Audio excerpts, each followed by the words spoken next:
Corporation కు నూతన mayor గా ఎన్నికయ్యారు. నూతన మేయర్ మనతో ఉన్నారు. పూర్తి స్థాయిలో నిజామాబాద్ అభివృద్ధి కోసమే, పేదల కోసం అభివృద్ధి కోసమే పాటుపడుతున్నారు. మేయర్ ఉమారాణి ఉన్నారు. చెప్పండి మేడం, మీరు మొట్టమొదటిసారిగా ఎన్నికయ్యారు, ఏం చేస్తారు నిజామాబాద్ నగరానికి?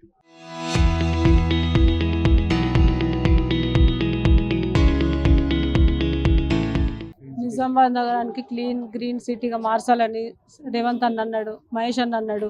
వాళ్ళు చెప్పినవన్నీ మేము చేయాలనుకుంటున్నాం. మొదటిసారి పోటీ చేశారు, కార్పొరేటర్ గా గెలిచారు. ఎలా అనిపిస్తుంది నిజామాబాద్ కోసం? ఏం చేస్తారు? సంతోషంగా ఉంది. అందరికీ అన్ని చేయాలనుకుంటున్నాం. ఏం సమస్యలు ఉన్నాయి నిజామాబాద్ నగరం? నిజామాబాద్లో డ్రైనేజీ, రోడ్లు మెయిన్ డ్రైనేజీ ప్రాబ్లం, సీసీ రోడ్లు ఎట్లాగా అన్ని శాంక్షన్ చేసినవి ఉన్నాయి. అవన్నీ మేము చేయాలనుకుంటున్నాం. నిజామాబాద్ ప్రజలకు ఏం చెప్తారు? డ్రింకింగ్ వాటర్, వాళ్ళకున్న ప్రాబ్లమ్స్ అన్ని సాల్వ్ చేద్దామని అనుకుంటున్నాం. మొత్తానికి చూడొచ్చు, నిజామాబాద్ జిల్లాలో ఏదైతే నూతన మేయర్ గా ఎన్నికయ్యారు, మధ్యతరగతి కుటుంబం నుంచి, చిన్న కుటుంబం నుంచి వచ్చి అందరికీ సేవలు చేయాలనే తపనతో నేను ఎన్నికయ్యాను.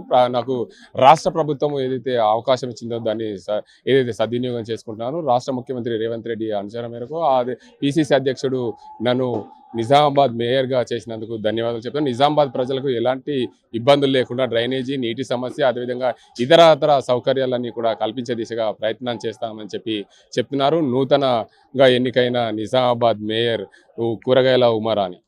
ఇది ఇక్కడ పరిస్థితి. కనుక అజింతో Gangareddy, RTV Nizamabad. Local to global news at your finger tips. మీ చేతిలో ఒక ఆయుధం. డౌన్లోడ్ రా టీవీ యాప్.